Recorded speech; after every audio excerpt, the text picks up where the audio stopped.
Annoncer ça, c'est très dur. On ne sait pas dans sa famille comment l'annoncer. Le pire pour moi, c'était de l'annoncer à mon fils, parce que comment lui faire comprendre? Et là, c'est très dur. J'ai eu un accident de voiture et au cours des examens, on a trouvé une tumeur au niveau du sein. Le chirurgien me laissait très peu de jours. Il m'a dit vous avez 10 jours pour vous faire opérer. Et donc ça tombait à la période entre Noël et Jour de l'An. J'ai appris donc, que j'avais une tumeur au sein en 2014. Donc c'est violent quand on apprend qu'on a une tumeur.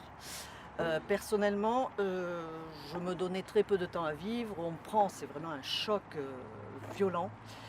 Et puis après, tout s'enchaîne très très vite. C'est-à-dire qu'on passe des examens, on a très rapidement la chirurgie qui arrive, on perd ses cheveux, donc c'est pour le côté féminin.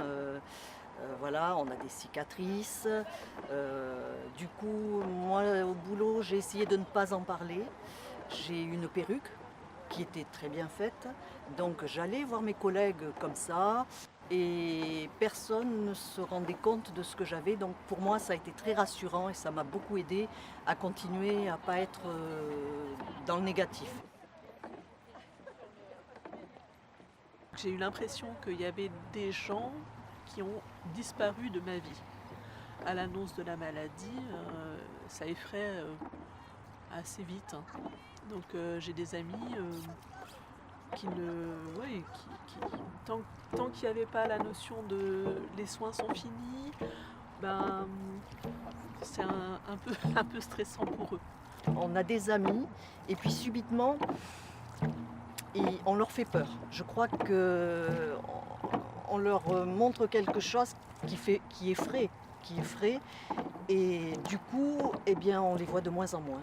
Et puis là, on se rend compte que, eh bien, on a des amis, des personnes auxquelles on n'aurait pas pensé, qui sont très proches et qui aident. Et il y a des personnes qui étaient très proches, et là, on se rend compte eh bien, qu'ils s'éloignent. Donc c'est très ça fait peur. C'est une maladie qui fait peur.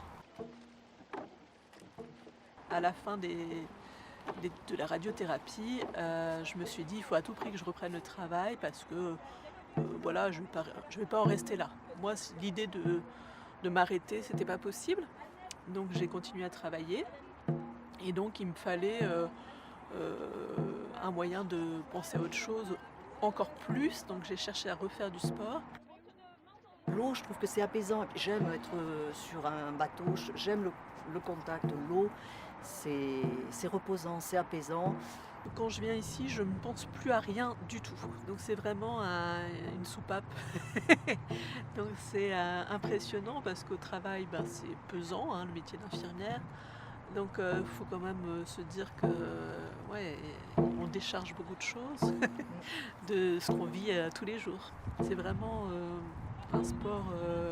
On peut être fatigué et ne pas bagayer et être quand même sur le bateau parce qu'on est plusieurs. Enfin, rien n'est impossible en fait. Et donc on a l'impression que il n'y a plus de frein. Hein. On peut faire tout ce qu'on veut en fait. On est passé par un moment où de toute façon on nous disait éventuellement vous pouvez y rester. Donc on n'y est pas resté, donc on se donne beaucoup plus de liberté en fait. On sait ce que vaut la vie et on a envie de la manger à pleines dents.